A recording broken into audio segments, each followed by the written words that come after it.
dear students, this is Kirti Bhargav from Rock International School. Welcome to all in our class. So let's start our subject Hindi. तो बच्चों, हमने अपने Hindi subject का first, second और third chapter clear कर लिया है. होप सो कि आप सब लोगों ने उसको कॉपी में बहुत अच्छी राइटिंग में लिख भी दिया होगा और आपको उसके क्वेश्चन आंसर्स को मेमोराइज भी करना है, याद भी करते रहना है. ठीक है. तो बच्चों, इससे पहले वाली वीडियो में हमने क्या किया था, इसकी रीडिंग कर ली थी और ओरल क्वेश्चन आंसर्स को भी देख लिया था और इसके बाद शब्दार्थ भी देख लिए थे. फिर खाली स्थान भरो और सही गलत का निशान लगाओ. तो ये चीज हम कर चुके थे.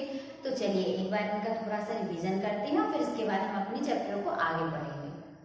तो यहाँ पर मैं आपसे मौखिक प्रश्नों को पूछूंगी और आप मुझे आंसर दीजिएगा. तो बताइए, हमारा पहला क्वेश्चन था, इस कथात्मक कविता के मुख्य पात्र कौन कौन है. तो बताइए, दुनिया सबकी जो हमने पढ़ा था उसमें दो पात्र मुख्य बताए थे. तो कौन कौन से थे वो? राजा अकबर और मंत्री थे उनके बीरबल. तो अकबर और बीरबल मुख्य पात्र में थे. इसके बाद हमारा दूसरा प्रश्न था, अपने विशाल राज्य को देखकर अकबर के मन में कौन सी बुराई आ गई थी. तो बताइए, कौन सी बुराई आ गई थी? उन्हें घमंड हो गया था. अब इसके बाद हमारा तीसरा प्रश्न है, अकबर की बीमारी को किसने पहचाना. तो अकबर की बीमारी, जो उन्हें घमंड की बीमारी हो गई थी, उसे किसने पहचाना. तो इसका आंसर होगा, अकबर की बीमारी को बीरबल ने पहचाना. अब इसके बाद हमारा चौथा प्रश्न होगा, अकबर को सीख देने के लिए बीरबल ने किसका वेश धारण किया. तो अकबर को सीख देने के लिए, मतलब उसे समझाने के लिए बीरबल ने साधु का वेश धारण किया.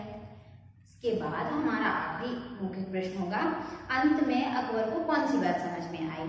तो बताइए, अंत में अकबर को कौन सी बात समझ में आ गई थी. ये भी कि यह दुनिया सबकी है, किसी एक की नहीं है, इसलिए उसे घमंड नहीं करना है. तो बच्चों, यह तो भी हमारे मौखिक प्रश्न. इसके बाद मैंने आपसे कहा था कि जो ये कविता की पंक्ति लिखी हुई है, इन्हें आपको ही फिल करना है. तो आपने कर ली होंगी. अब इसके बाद देखते हैं, सही वाक्य के आगे सही और गलत के आगे गलत का निशान लगाएंगे. तो यह भी आप कर चुके थे. ठीक. तो चलिए बच्चों, अभ्यास प्रश्नों के बाद अब हम देखते हैं इसकी भाषा और व्याकरण को. तो आज का हमारा जो चैप्टर है दुनिया सबकी, इसमें हम देखेंगे भाषा और व्याकरण को. तो भाषा व्याकरण में हम पहला प्रश्न संबंधित है हमारा संज्ञा से. तो संज्ञा हम सभी जानते हैं कि संज्ञा किसे कहते हैं. किसी व्यक्ति, वस्तु या स्थान के नाम को संज्ञा कहते हैं. कोई भी व्यक्ति है, राम, राधा, मोहन, श्याम, वह उसका नाम संज्ञा है. कोई भी वस्तु है, पेन, टेबल, पंखा, कुर्सी, यह संज्ञा है. और किसी जगह का नाम, दिल्ली, डटेरी, आनंदपुर, कोलकाता, यह सभी जगह का नाम भी क्या होगा? संज्ञा.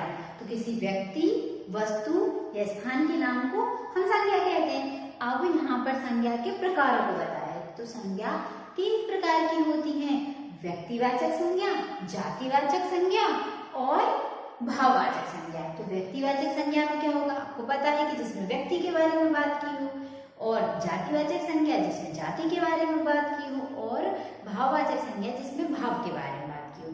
अब यहाँ पर हम आपको थोड़ा सा डिटेल में बताते हैं. तो सबसे पहले देखते हैं हम संज्ञा में व्यक्तिवाचक संज्ञा.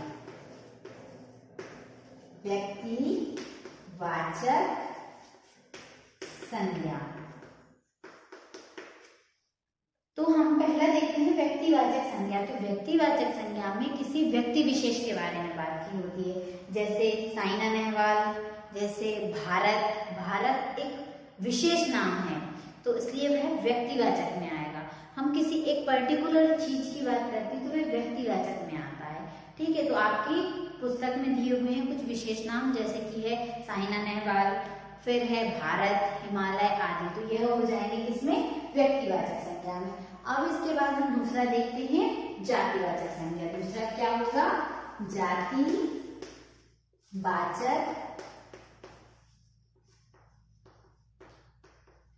संज्ञा. तो जातिवाचक संज्ञा में होगा जो किसी जाति का बोध कराती है.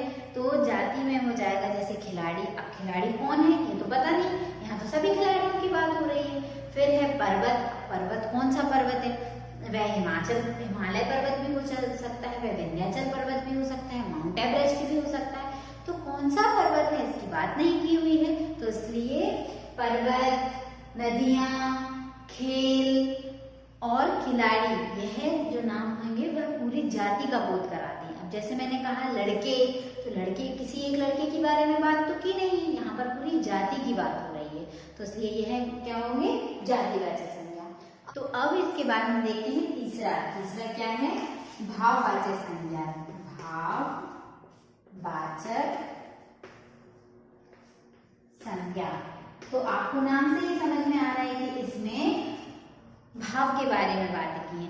अब भाव मोल भाव वाला भाव नहीं कि सब्जी कितने रुपए किलो, वो भाव नहीं, इसमें आपकी भावनाओं को व्यक्त किया जाता है। जैसे रोना भाव होता है, खाना मतलब भूख लगना, रोना, भूख लगना, हंसना, गाना, तो यह भाव होते हैं। तो इन्हें भाववाचक संज्ञा में पढ़ेंगे। तो भाववाचक संज्ञा में दिए हुए हैं आपके नफरत, किसी को नफरत करना, मिठास, बुढ़ापा आदि ये सब आ जाएंगे भाववाचक संज्ञा में। तो देखते हैं बच्चों हम अपने पहले प्रश्न को। प्रश्न क्या है, नीचे दिए गए शब्दों को उनके वर्ग में छांटिए। तो शब्द कौन कौन से हैं, अकबर, बीरबल, राजा, चतुराई, जोगी, दुनिया, फतेहपुरी, ज्ञान, पर्वत, अभिमान, अहंकार और टोडरमल। तो इसमें जो नाम है वह व्यक्तिवाचक संज्ञा में आ जाएंगे, जो जाति का बोध करा रहे हैं वह जातिवाचक संज्ञा में चले जाएंगे, और जो भाव को बता रहे हैं वह भाववाचक संज्ञा में चले जाएंगे। तो देखते हैं, पहला है अकबर, तो यह व्यक्तिवाचक संज्ञा है, नाम है। फिर है बीरबल, यह भी व्यक्तिवाचक संज्ञा है। फिर है राजा, तो राजा होगा जातिवाचक संज्ञा में, राजा जाति का बोध करा रहा है। फिर है चतुराई, तो चतुराई भाव होता है, तो यह भाववाचक संज्ञा में चला जाएगा। फिर इसके बाद है जोगी, तो जोगी जातिवाचक संज्ञा, साधु तो बहुत सारे हो सकते हैं, किसी विशेष साधु का तो नाम नहीं है, तो जोगी जातिवाचक संज्ञा में चला जाएगा। फिर इसके बाद है दुनिया, तो दुनिया भी जाति को प्रदर्शित करती है, दुनिया में बहुत सारे देश होते हैं, तो यह जातिवाचक संज्ञा का बोध कराएगी। फिर इसके बाद है फतेहपुरी, तो फतेहपुरी एक जगह का नाम है, तो नाम किसमें आ जाएगा, व्यक्तिवाचक में।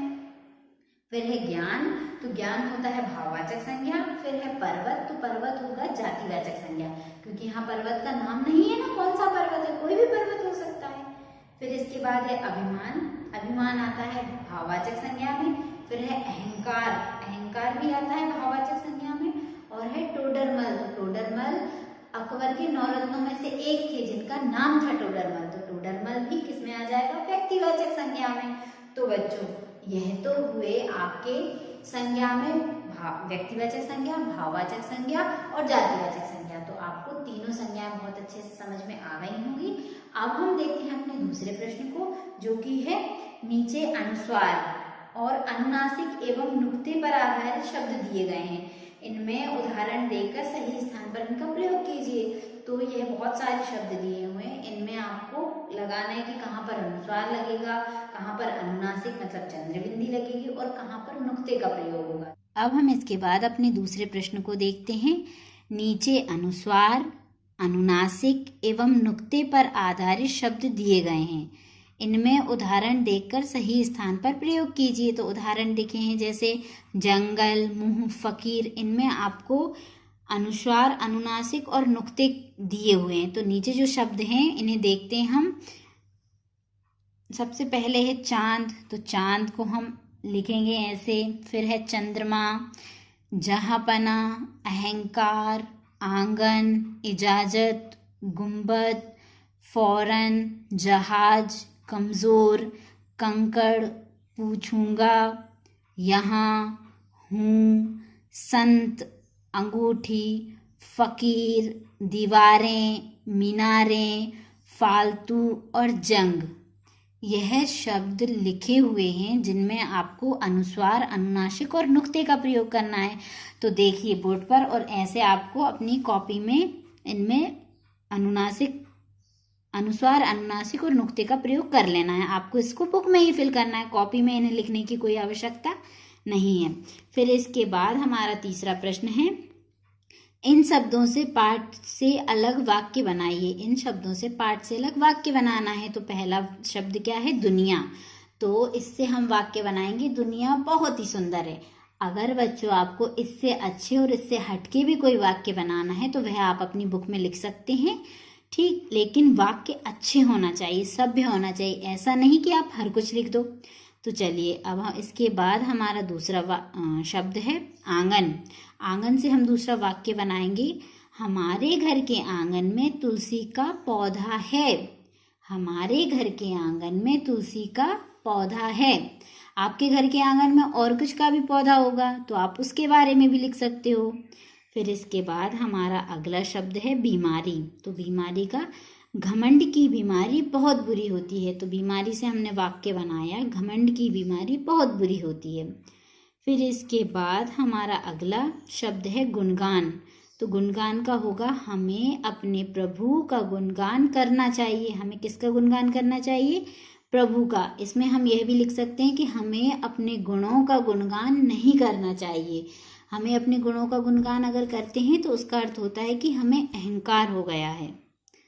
तो चलिए बच्चों, इसी के साथ हमारी आज की क्लास यहीं पर समाप्त होती है।